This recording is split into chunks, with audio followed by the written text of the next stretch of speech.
Campus is terrific. I come from Southern California, which is urban beyond belief. And this idea of this kind of rustic community up here, which is also a combination of rusticness and sophistication, really makes me happy to be here. The experience overall on the campus was really great. It's a beautiful campus and people are very nice and helpful. It's the best of two worlds. You're learning, but you feel like you're on vacation. It's gorgeous. You never tire of looking around and having things to paint from. I had friends who came here years ago for Metals Week, and they'd go home and talk about how it was like summer camp on steroids. And so when I was offered a chance to come here to teach, I immediately said yes. And it's a good place because they always bring an artist who is well known in doing those projects, like myself. The hot clay program, under my tutelage, and I think Adrian Eliadis has continued that, is to try to bring in some of the best artists, young and old, in the field. Every summer we try to offer a really diverse program. We have hand building classes, throwing classes, usually a sculpture class, whether it's abstract or figurative.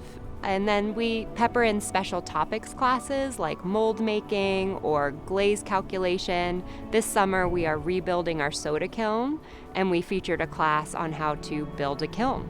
We have students that are all experience levels. We have some classes that are meant to be all levels that encourage anything from a true beginner that's never touched clay to someone that's been doing it as a hobby for 40 years, or even professional artists come here to take classes to learn new techniques and processes. My sister and I set up their looms for them. We teach them how to start the weaving, how to do designs, and how to finish. We are giving them the gift of weaving so that they can appreciate the art more. They have the understanding of how a weaving is made. For our Navajo students, we're teaching them to be Navajo weavers, and some we're teaching them to become Navajo weaving teachers, and we've been very successful at that. This piece I wove mostly on my own based on things that I learned here, and it was really a joy to do. I enjoy what I do. I've been doing my work for over 50 years, and I'm teaching people how to make silver jewelry and lapidary. So that's the start of it, and I teach from beginners and to intermediate. Today I had already made the entire shell of my ring, and I knew that I wanted to do a mother of pearl as my inlay part, and he showed me how to do it correctly, and it was really great. He's an amazing craftsman himself and a metalsmith above everything, so he is very generous, passing on all the information he knows how to create and helping us on each individual step that we are going through to create a bracelet or a belt buckle or whatever we've chosen to create. This class we're doing Mojave pottery and or Mojave style pottery, because I'm not Mojave, but just showing the students how these effigy jars and dolls were made. It was amazing to learn the techniques, but it was also, for me personally, really touching and heartfelt to learn more about the pottery that comes from my area.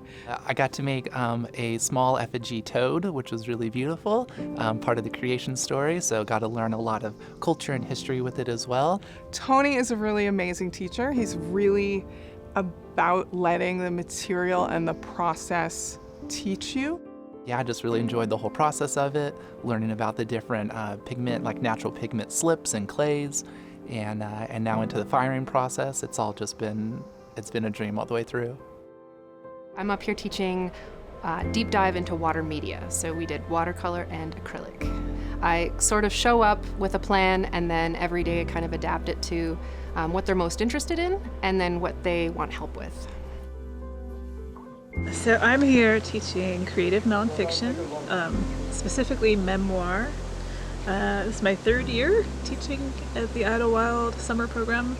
I have a really strong group of students. They're really super articulate, great writers, and it's really just a lot of hard work, but it's fun. We're learning. I helped Fred do the innovative techniques in metals. It's been very fun to have instant demos if we were to need it. Right now I'm working with Dorothy and Emerson Ami in the Hopi Tewa pottery class. The clay is unbelievable, it's beautiful. They brought all this beautiful material for us to work with. The clay, the Hopi clay is beautiful to work with. The paints, all natural products, from the clay to the paint to the brushes. Everything's traditional, natural. This program also has allowed someone else to teach me about beading, so I could take those techniques I learned and apply it to Quetzon styles and stuff and make my own pieces. There's a lot of really good energy in the class. Some of us, we knew each other from last year, so we built a connection and we all bonded through beading, so that's really nice. Any kind of workshop, I think, like this, it's refreshing because I find new ideas and new thoughts, and it really sort of rejuvenates my own work.